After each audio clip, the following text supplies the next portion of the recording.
Ayahanda dan Bunda, apa saja yang dapat kita evaluasi terkait dengan pelaksanaan kebijakan Kabupaten Kota Layak di daerah Ibu masing-masing dari klaster kelembagaan. Klaster kelembagaan ini terdapat 3 indikator. Penanggung jawabnya adalah Asda Pembangunan.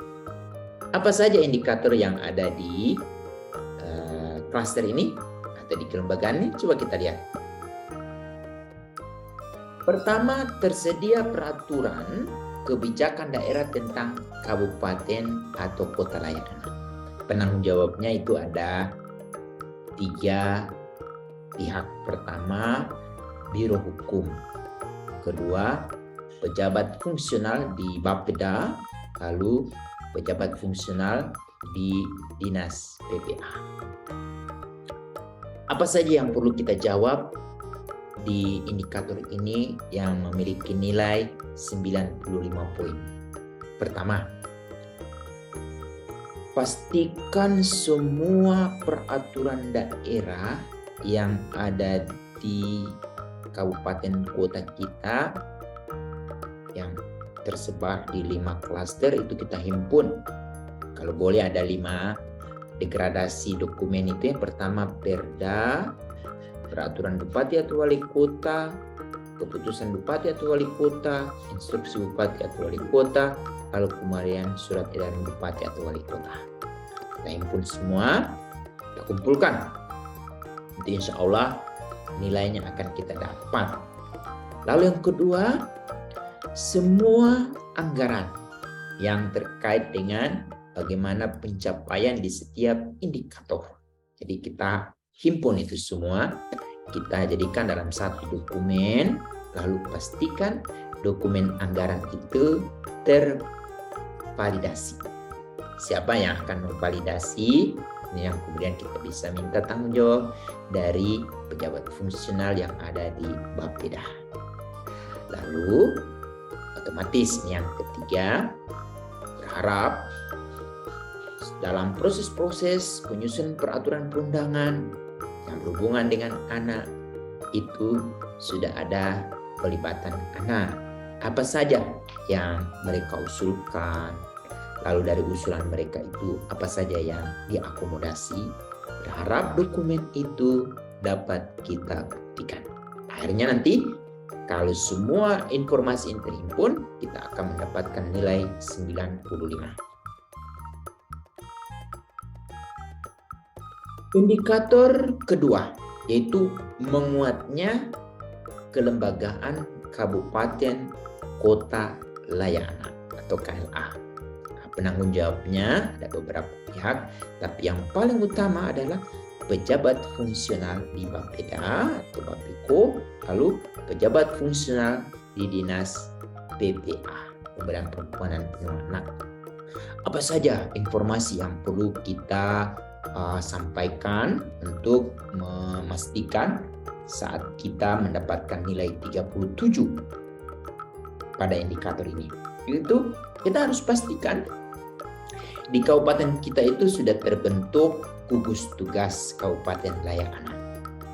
Lalu semua anggota gugus tugas sudah terlatih konvensi hak anak. Bagaimana caranya kita mendapatkan pelatih atau apa? Kita dapat menonton video-video yang ada di channel Layak TV. Itu sudah ada materi-materi tentang konvensi anak. Kemudian yang ketiga, gugus tugas Kabupaten Layak Anak telah berfungsi. Nah, berfungsi sebagaimana yang kami uraikan di video sebelumnya ya. Di sana ada rapat penanggung jawab indikator, klaster, kemudian dipimpin oleh Bupati Wali Kota. Kemudian yang keempat, kita sudah menyusun rencana aksi daerah Kabupaten Layak Anak. Di sana di dokumen itu kalau boleh merujuk pada lampiran Peraturan Menteri Pemberdayaan Perempuan dan Perlindungan Anak nomor 12 tahun 2022 tentang KLA. Di sana ada itu.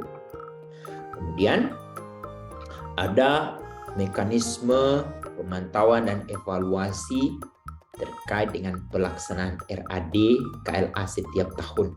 Itu ada dibuktikan dengan adanya laporan, ada kegiatan-kegiatan. Lalu Ayahanda dan Bunda pastikan kita memiliki profil KLA yang berbasis pada klaster KLA. Terakhir, di indikator ini berharap ada KIE KLA yang dikembangkan oleh pemerintah daerah, yang dipublikasi baik melalui media dalam ruang maupun media luar ruang, baik itu melalui radio, televisi, atau media sosial, dan di website Pemda. Ini kalau boleh kita himpun semua yang fokus untuk memastikan bagaimana membangun aura kabupaten kota layak anak. Di kelembagaan ini, klaster atau bagian kelembagaan, indikator ketiga adalah keterlibatan lembaga masyarakat, dunia usaha, dan media massa dalam pemenuhan hak anak dan perlindungan khusus anak.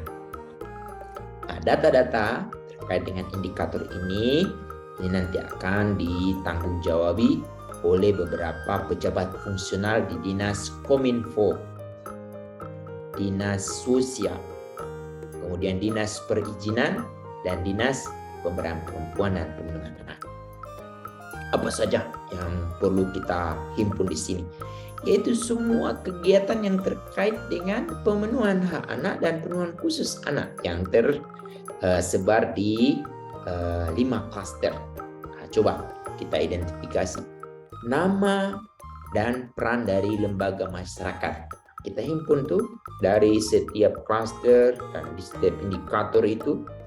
Coba isi matriksnya sesuai dengan apa yang ditanyakan. Ayahanda dan Bunda, informasi ini sesungguhnya berasal dari penanggung jawab indikator. Untuk itu, coba pastikan data-data informasi terkait dengan lembaga masyarakat yang selama ini bermitra dengan masing-masing SKPD seperti apa. Kita himpun. Kemudian nama-nama perusahaan yang selama ini ambil bagian untuk membangun kabupaten kota kita. Himpun itu informasi terkait dengan dunia usaha, lalu kemudian media massa yang ada di kabupaten kota kita yang ambil bagian, terutama kita harus pastikan kita selalu terkoneksi dengan antara yang ada di perwakilan daerah kita. Mereka juga memiliki website, lalu kemudian dengan media-media online kita himpun itu semua. Lalu kita harus pastikan di daerah kita sudah terbentuk Asosiasi Perusahaan Sahabat Anak Indonesia Kabupaten Kota yang dibentuk baik oleh pengusaha-pengusaha di bawah koordinasi Bupati Wali Kota. Ini semua akhirnya kalau informasi itu terhimpun, kita akan memiliki nilai 32. Lumayan ya. Ayo, bagaimana Ayahanda dan Bunda? Mari kita harus memastikan ini semua.